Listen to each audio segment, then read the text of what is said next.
তো hello guys, welcome back to my channel Molly kitchen ব্লগে সকলকে স্বাগত।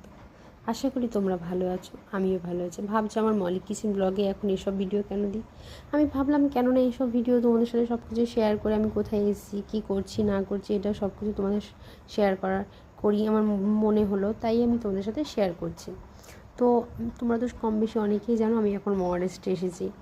তো মহারাষ্ট্রে এসেছি তো এখানে জানো তো মানে এই কয়দিন আমি এসেছি ধরো আজকে 6 দিন। 6 দিনের মধ্যে আমি এই ওয়েদারটা লক্ষ্য করলাম, দিনের বেলা মেঘলা, সন্ধ্যাবেলার দিক থেকে আকাশটা পুরো পরিষ্কার, পূর্ণিমার চাঁদ উঠে যাওয়ার মতন একদম পুরো পরিষ্কার, চাঁদ ওঠে হালকা পুরো, এখনও যেহেতু পূর্ণিমা লাগেনি তাই এখন পুরো চাঁদটা ওঠে না, কিন্তু চাঁদটা ওঠে দেখতে খুব আকাশে কিছু কিছু তারা দেখা যায়, আমার খুব ভালো লাগে জানো তো। আকাশে চাঁদ যখন ওঠে হচ্ছে একটু শুয়ে চাঁদটাকে দেখি, আমার চাঁদটাকে এভাবে দেখলে আমার পুরো মনটা ভালো হয়ে যায়। যদি মনটা খারাপও থাকে তাও আমার মনটা হালকা হয়ে যায়, আর মন খুব ভালো হয়ে যায়। তো এরকম তো হয়, কিন্তু রাতের 1টা-1:30টার দিকে যেন ভীষণ বৃষ্টি হয়। তো সেটা যদি পাকা ঘরে হয় সেরকম তো একটা বোঝা যায় না, কিন্তু সেটা যদি টিনের ঘরে হয় আমার তো ভীষণ ভালো লাগে। ভালো লাগে এই কারণে, যখন বৃষ্টিটা ঝমঝম করে পড়ে আওয়াজ হয় ওই কারণে, আর ওই কারণের জন্য না আমার না ঘুমটা ভীষণ ভালো হয়। তোমাদের কার কার এরকম ভালো হয় বলো তো, টিনের ঘরে এরকম ঝমঝম আওয়াজ হলে? আমি তো ছোটোবেলা থেকে টিনের ঘরে মানুষ, তাই আমার এই আওয়াজটাকে আমার ভীষণ ভালো লাগে। তো এরকম ওয়েদার দেখে ভাবলাম তাহলে আজকে একটু খিচুড়ি রান্না করি। আর এই গ্যাস নিয়ে আমাকে একটা দিদিভাই আমার একটা কমেন্ট করেছে যে সে বিদেশে থাকে, তারও একটা 1.5 বছরের বাচ্চা আছে, তার গ্যাসটা সবসময় পরিষ্কার পরিচ্ছন্ন সে রাখে, প্রত্যেক দিন পরিষ্কার করলে অবশ্যই পরিষ্কার থাকে, সেটা স্বাভাবিক।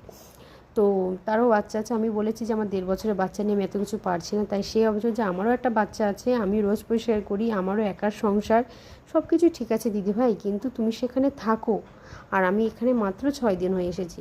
আমার হাজব্যান্ডটা বাইরে কাজ করে, এসে ঘরে কোনো রকম রান্নাবান্না করে আবার সে চলে যায়, রাতে 10টা-10:30টার সময় আসে, এসে কোনো রকম রান্নাবান্না করে ঘুমিয়ে আবার সকালবেলা কোনো রকম রান্নাবান্না করে খেয়ে চলে যায়।